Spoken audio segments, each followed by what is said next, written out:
It's the Powerhouse Woman Show. You're a powerhouse woman, successful, accomplished, but you know the time has come for something else. To pivot, make a shift, or do what you've been putting off for a long time. I'm Monica Pierre, a media entrepreneur, Emmy Award-winning journalist and coach, and I'm on a mission to help you figure out your path forward and create powerful new stories about your life and legacy. There's more ahead. Time to do the greatest work of your life. Hello and welcome once again to the Powerhouse Woman Show. It's all about power. It's all about feeling our worth and acting within that. And you might be feeling a little uncertain, a little stuck, a little unsure. If you know that the call is deafening when it comes to making a shift or making a change, or you're now in a position where the change, the shift was forced upon you, and you don't know what to do next. You don't know what you have a lot of options, but you don't know what decision to make because you feel, well, I can't get it wrong. So I have to make sure that I'm doing the right thing. Today's show is for you. We're going to be talking about how to live in the open question. And our guest today is Stephanie McAuliffe, and she's a speaker and author. She talks about energy leaks, and she has lived a lot of this and experiences that she shares with her audience and people who read her internationally acclaimed books. Stephanie, thank you so much for joining us today. Monica, it is so good to be here with you today. Well, let's just say, first of all, when I was in Dallas, we did the Speak event, and you were one of the powerhouse women speakers there. It was, men too, but you definitely had a wonderful story to tell and so powerful. So I said, she's going to be on the show. She has to be on the show. Well, let's begin with your journey. And you worked on Wall Street for 27 years, but the time had come in your mind for a change. To bring us back to what was going on when you were toward the end of your career with Wall Street. Oh my goodness. So I was working for a large international insurance company, managing a 4-year, $85 million global tax transformation program. And during that, my 10-year marriage ended. And so work had become a place of safety for me. And then the program was completed. And I was looking around the organization for my next role, and nothing was coming through.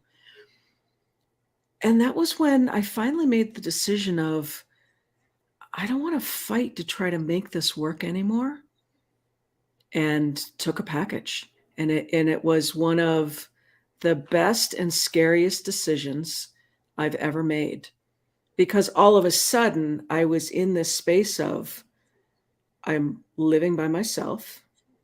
I'm not taking a ferry into Manhattan to go to work anymore. I'm not working 12 to 14-hour days anymore. What do I want to do when I grow up? Wow. Wow. Were you feeling that way? Because again, you had a lot going on with your marriage, but when it came to your work or your life work, were you feeling also that the time was coming to say goodbye to that as well? Or was it kind of like, all right, I don't want to do this anymore when you woke up one morning? That took a little bit longer. So I took a consulting role for about 6 months, and it was that following summer. So my official employee role ended in November of that year, November of 15. And I consulted until I think it was April of 2016. And I started looking around for another role, and nothing was coming through. And yet I wasn't really attached to, what do I want to do? Do I want to now manage a $100 million program? It's going to be the same thing. And it was that summer that I, quote unquote, gave myself permission to leave Wall Street.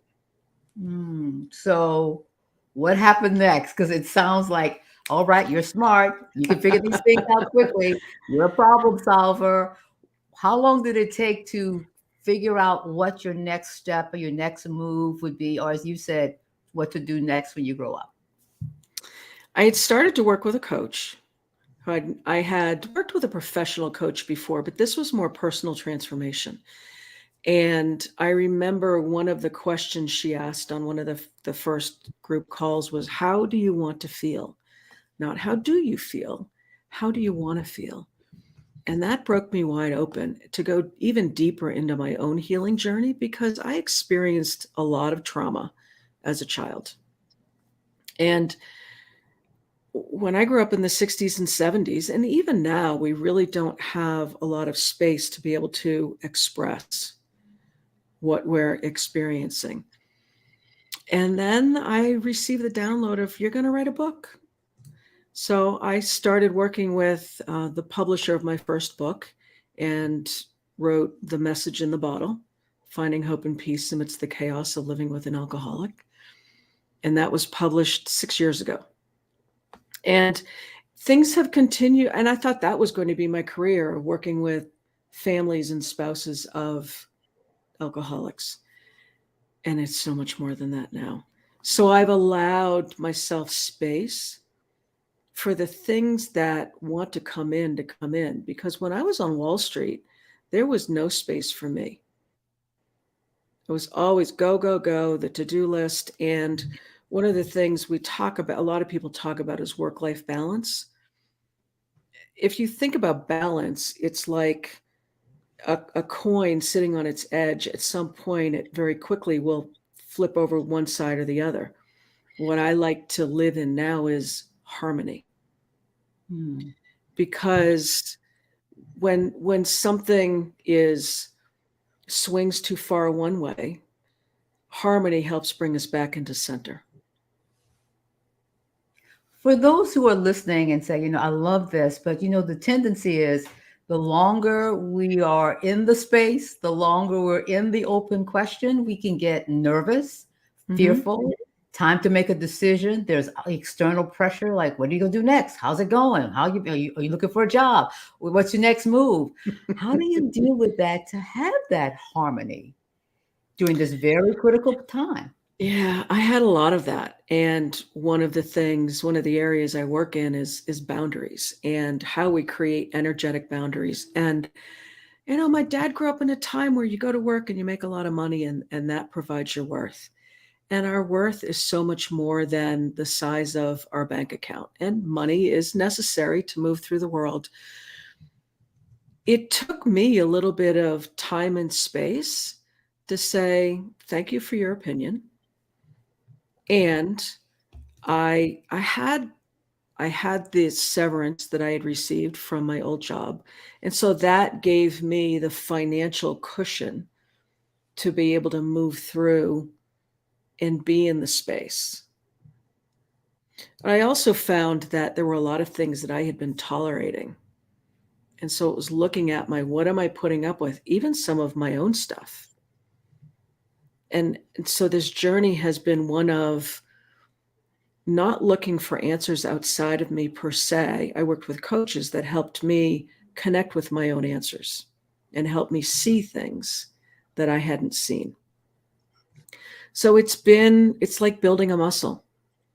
A car doesn't go from 0 to 100 in a second.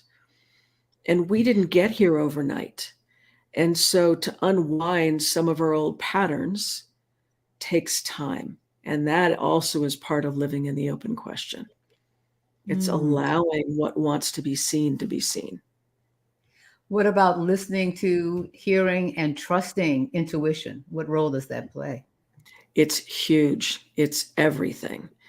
Because so many of us, when we're young, we're taught we first look to our parents for our answers, and then school, and then jobs. And we're actually taught to not trust ourselves. And one of the biggest parts of my journey was actually moving through breast cancer a few years ago when the journey of healing it started. And I said no to chemo. And I canceled my mastectomy 4 days before surgery because I received the message of this isn't necessary. Now, ultimately, I did have one, and yet the path that opened up for me has been incredible. I went down the rabbit hole of natural medicine. I now have a mix of both natural and allopathic. Had I not listened to that nudge of this isn't necessary and getting curious about what it meant, my healing probably would have stopped at the physical. And when we're brought into these situations, there's so much more than the physical that's here to be healed. It's our mental, it's emotional, as well as the energy that we carry. You've mentioned the word energy, Mm. energetic, boundaries. So basically, what is your work now? How do you take the things that you learned when you were on Wall Street, that the time when Mhm. you were living in the open space and open questions, to the work that you're doing now? What role does that healing and energy play? I like to say that energy work completed the sentence. And that is meant to be a metaphor. I had been to Al Anon, I had done therapy, I had worked with coaches, and I got to the space of feeling like I was still hitting a wall. And I decided I didn't want to push anymore. And when I was able to clear the layers of energy that were connected with the stories and the people connected with those stories, when I was able to clear those, it created an incredible amount of freedom within me. And this is what I do now with clients. So people who are where I was 6, 7, 8 years ago, we know we need a change. And it may be we have an option of moving into the next big role, and we don't know if we have the energy for it. We don't know if we have the drive for it. And so those questions that come up, what's really underneath? Like, why is this here for me to explore? Because it isn't just about the masculine push of moving through the world. There's a beautiful feminine energy for us to embody, and it's incredibly powerful. And this is where we get the balance of the masculine and the feminine, because we all have both. And so the work I do with clients is looking at, what's your challenge? What do you think is in the way? Let's find out what is really in the way, transform that story, and clear the energies that are connected with it. And what this does is it creates space within to step cleanly into what's next for us, rather than making a choice that's based on the past. Oh yeah, that is so powerful. I'll mention that you do a lot of work, and you're founder of the Way of the Diamond Warrior. That's a very interesting name. How did you come across that name? Decide on that name, and what does it mean to be a diamond warrior?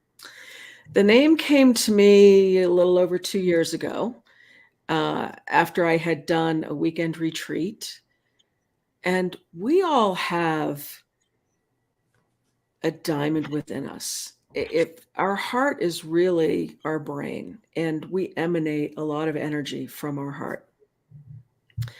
The logo is of 5 colors, and it's the path. We start in the east in the orange of awareness, and we then go down into the south, which is blue, which is the watery emotions and like the energetic spider web that we have.